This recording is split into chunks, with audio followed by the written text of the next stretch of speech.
Hello दोस्तों, आज की इस वीडियो में मैं आपको महाभारत के युग में जिस समय अश्वत्थामा थे, जिन्हें आप जानते होंगे, आपने महाभारत में देखा भी होगा, उनसे जुड़े कुछ ऐसे रहस्य आपको बताने वाली हूँ कि अगर आप इसे सुनेंगे तो आपके पैरों तले ज़मीन खिसक जाएगी। तो दोस्तों, ऐसा माना जाता है, लोगों के द्वारा बताया भी जाता है कि अश्वत्थामा आज भी जिंदा हैं। तो ऐसा क्या है कि वास्तव में आज भी जिंदा हैं और क्यों हैं? दोस्तों, मध्य प्रदेश के बुरहानपुर शहर में करीब 20 किमी की दूरी पर असीगढ़ का किला है। यहाँ के स्थानीय लोगों का कहना है कि अश्वत्थामा आज भी इस किले में भगवान शिव की पूजा करने आते हैं। यहाँ के लोग अश्वत्थामा से जुड़े कई दंत कथाएं भी सुनाते हैं। क्या दोस्तों, ये बात सत्य है कि अश्वत्थामा आज भी जिंदा हैं? अगर जिंदा हैं तो वो आखिर क्यों हैं? दोस्तों, महाभारत युग को करीब 1000 वर्ष हो गया है, तो आज भी वो जिंदा क्यों हैं? तो चलिए मैं आपको अश्वत्थामा से जुड़ी कुछ जानकारियाँ आपको पहले बताती हूँ। अश्वत्थामा ने जब जन्म लिया तब उनके अश्व के समान ध्वनि की। उनके बाद आकाशवाणी हुई कि यह बालक अश्वत्थामा के नाम से जाना जाएगा। महाभारत की कथा के अनुसार अश्वत्थामा के सिर पर जन्म से ही एक मणि थी। एक बार द्रौपदी ने महाभारत में अर्जुन की प्रार्थना पर गुरु द्रुप को प्राणदान दे दिया, लेकिन सजा के तौर पर मणि उसने छीन ली।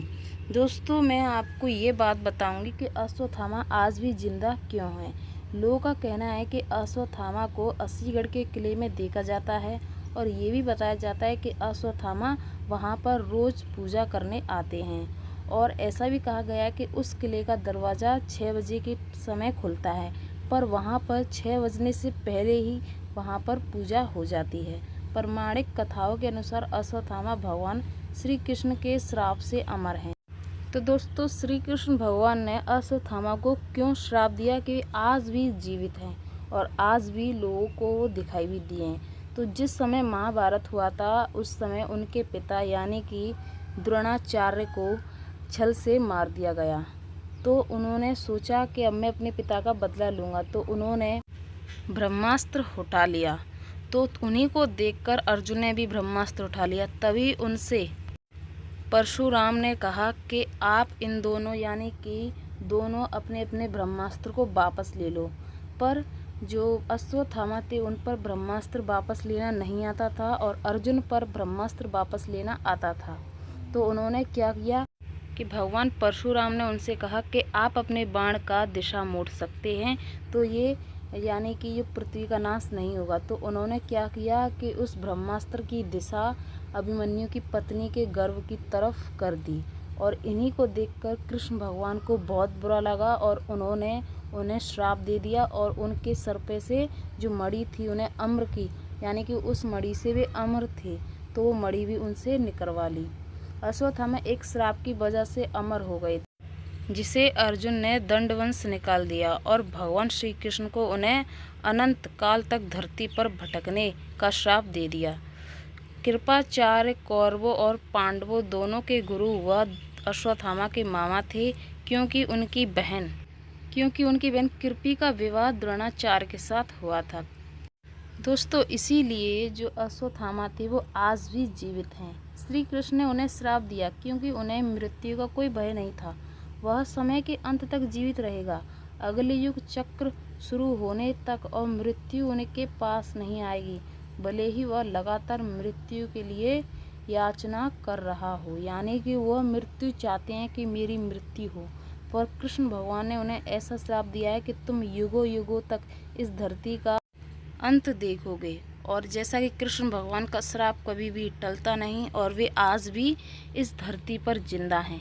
बस लोगों का कहना ये है कि जैसा कि वे उन्हें देखते हैं, फिर अचानक भी वहाँ से गायब हो जाते हैं।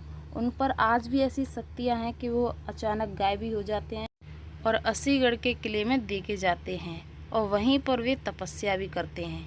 दोस्तों, जिस समय यानी कि लोगों ने उन्हें देखा, तब वो खुद उन्हें देखकर यानी कि डर गए थे, क्योंकि वो एक साधारण मनुष्य की तरह नहीं दिखते हैं।